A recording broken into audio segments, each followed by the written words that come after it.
nagugutom po ako, magmukbang po ako ng pulutan. Itong crispy pata nga natira. Pulutan po ito ng asawa ko, di lang naubos. Kaya imumukbang ko siya. Or kainin ko na din, or merindahin ko pala.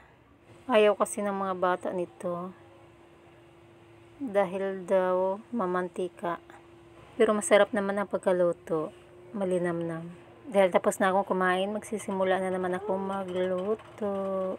Ang lalatuin ko for today's video ay sinighang na bangos.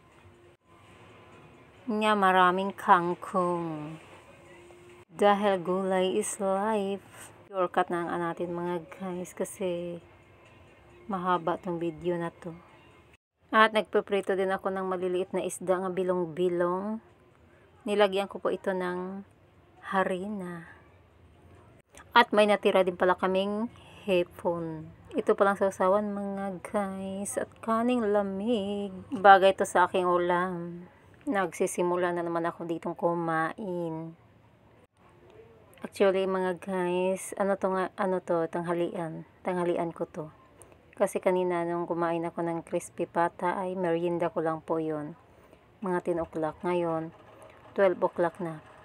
Kaya tanghalian ko na po ito. Pasensya na po kayo mga guys or mga subscriber. Nagkakamay po ako dito. Kumakain ako sa bahay, nagkakamay po ako. Siyempre, malinis po ang kamay natin. Bago tayo hahawak ng ating mga kinakain. Masarap kasi magkamay, marami kang makakain. At malasang malasa. Ramdam na ramdam mo ang lasa ng pagkain. Kagagaling ko lang pala sa school nito. At pagdating ko sa school ay nagluto ako agad. At pagkatapos ko nagluto ay kumakain na. Yung anak ko nga si Baby GR, yun yung sinusundo ko. Hindi pa kasi siya nagugutom. Mamaya na daw siya kaya ako na lang muna ang nauna. Yung iba ko pong anak ay pumasok. Si Baby GR lang at ang atin niya ang nandito at ako.